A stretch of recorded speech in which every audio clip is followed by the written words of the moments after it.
Minggu ini kita masuk bukan hanya bulan Paskah tapi Minggu Paskah dengan firman dari Lukas 22 ayat 39 dari 53. Kehendakmulah yang terjadi. Waktu Yesus di Getsemani dan berdoa. Sama baca. Lalu pergilah Yesus keluar kota dan bagaimana biasa ia menuju Bukit Zaitun.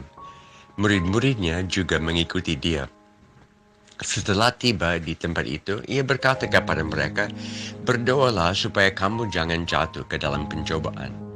Kemudian ia menjauhkan diri dari mereka kira-kira selempar batu jaraknya. Lalu ia berlutut dan berdoa, katanya, "Ya Bapakku, jikalau engkau mau, ambillah cawang ini daripadaku. Tetapi bukanlah kehendakku, melainkan kehendakmu lah yang terjadi." Maka seorang malaikat dari langit menampakkan diri kepadanya dan memberi kekuatan kepada dia. Ia sangat ketakutan dan makin sungguh-sungguh berdoa.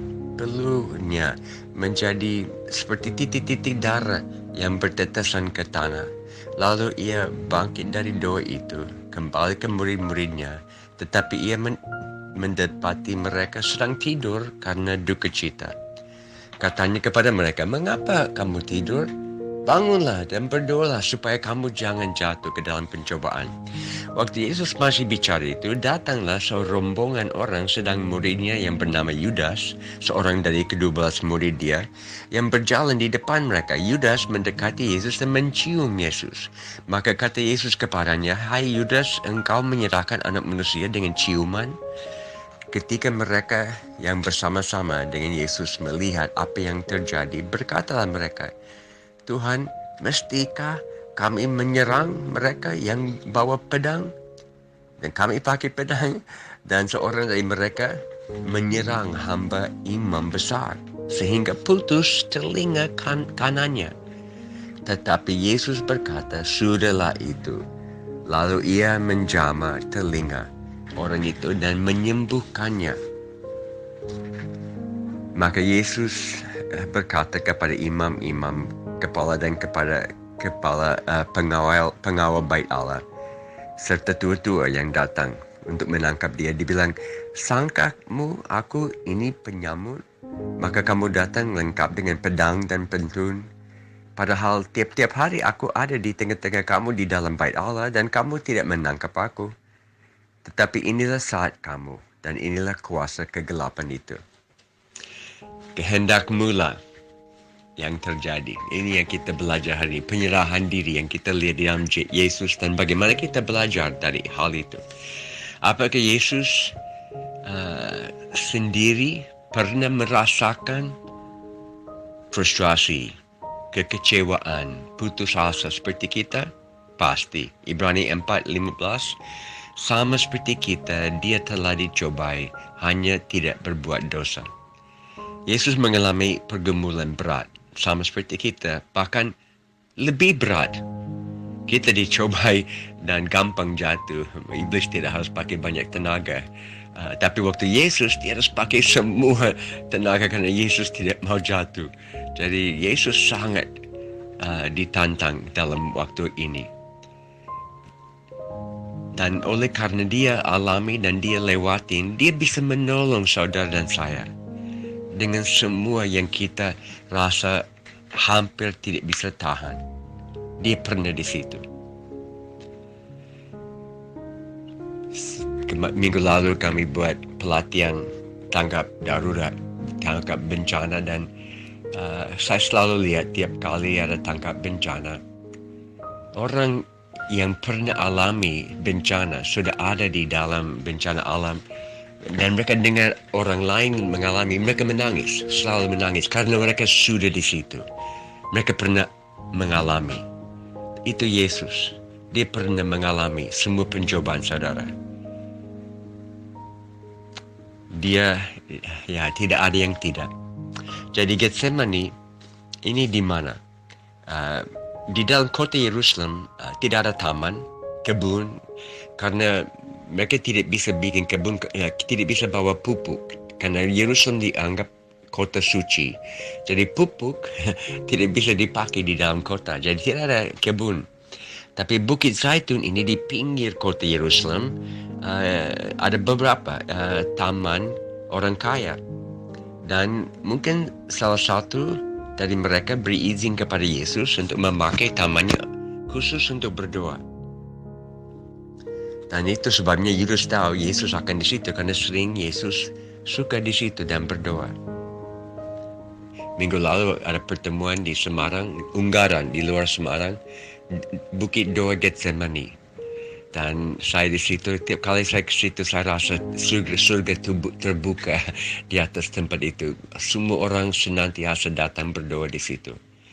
Dan saya rasa mungkin ini Bukit Zaitun, tempat Yesus suka berdoa di situ, dan atmosfer sangat erat dengan Bapa di surga.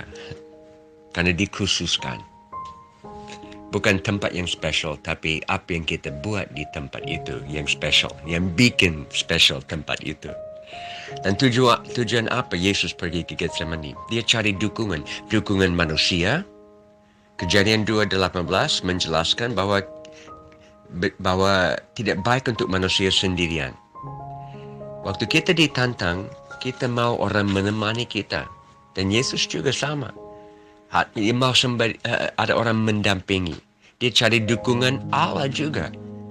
Dia harus cari tempat supaya bisa berdoa, komunikasi dua arah dengan Bapa, bisa keluarkan isi hati semua. Bukan hanya naikkan doa, tapi bicara dua arah. Dan itu yang dia mau buat di Getsemani. Dia menyerahkan diri, bukan dari posisi lemah dan tidak sanggup, tetapi dari posisi yang kuat. Ini yang kita tangkap hari ini. Beberapa poin, penyerahan diri adalah keputusan sendiri dan bukan karena ikut orang lain. Dia tidak minta banyak dari murid-murid. Dia tidak minta nasihat dari murid, dia tidak minta murid membela dia hanya minta mendampingi dia. Dia khawatir mungkin dia tidak bisa tahan fisiknya, jasmaninya dalam doa yang begitu berat. Dan dia lihat mereka sudah tidur. Tidak bisa tahan 1 jam dalam doa. Apakah saudara dapat maju pada waktu tidak ada satu orang lain mendukung? Seperti sekarang Ukraine. Saya baru dengar hari ini Putin dari Rusia mulai pakai kartu agama.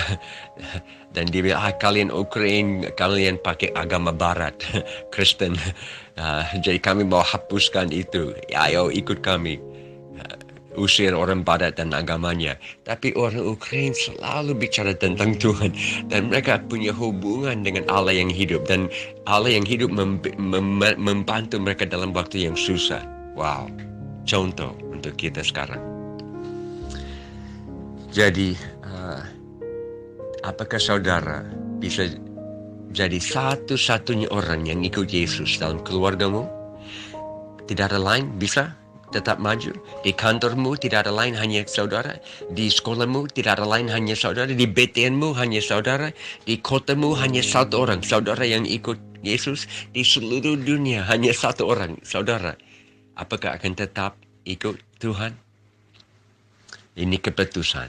Kedua, penyerahan diri yang tekun, paksa maju, walaupun semangat mungkin tidak ada. Mungkin banyak orang pikir Yesus gampang menuju ke salib karena dia anak Allah. Tidak, dia penuh kealahan, penuh kemanusiaan. Harus begitu supaya dia mewakili kita di depan Allah.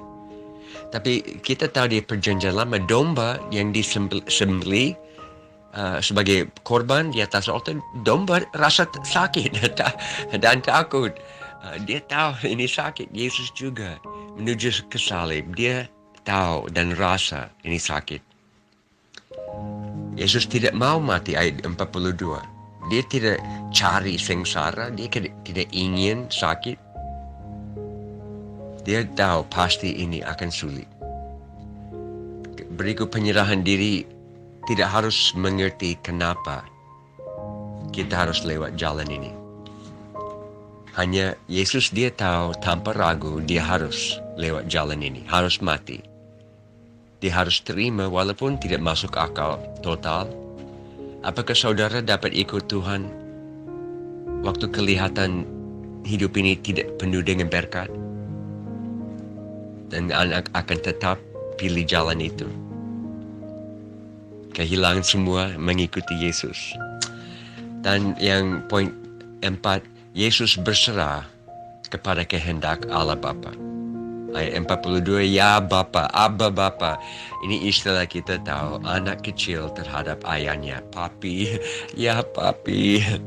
Dia tidak berserah kepada Allah yang jauh, atau Allah yang adalah hakim, atau Allah tanpa kasih. Ini bukan takdir atau nasib. Ini bukan Allah marah dan pukul kami dan saya berserah. Tidak. Ini Allah Bapa yang punya rencana yang baik bagi kita. Dan dia tahu yang terbaik. Dia tidak membawa kita lewat pencobaan banyak hanya untuk kasih tinggal kita pada akhir.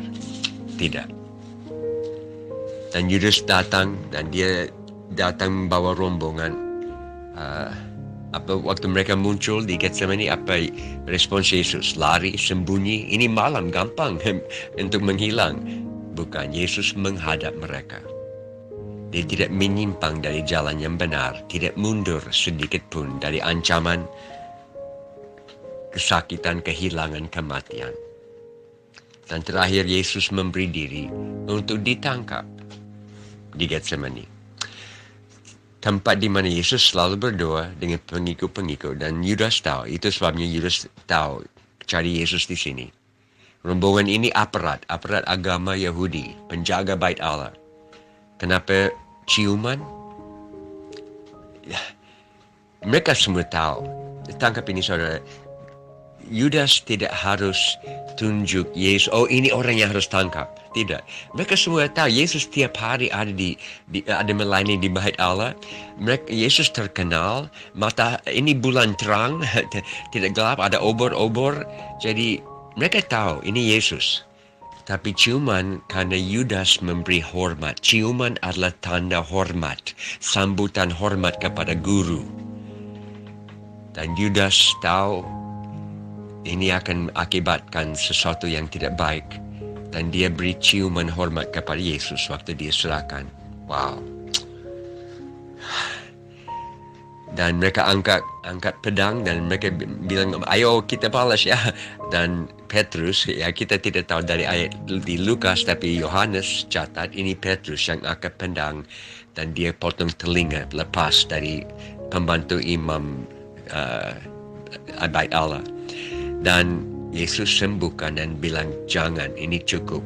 Ini bukan cara saya. Kalau saudara di situ, apa yang saudara akan lakukan? Ya, Yesus sembuhkan telinga. Dia bukan pemberontak. Dia Raja Damai. Kita juga mengikuti teladan Yesus.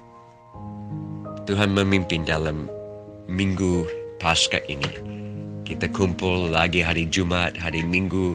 Renungkan sepanjang minggu pengorbanan Tuhan Yesus yang buka pintu bagi seluruh dunia, bagi saudara dan saya. Untuk mengenal Bapa di surga, kembali ke rumah Bapa. Ya, mari kita semua maju minggu ini.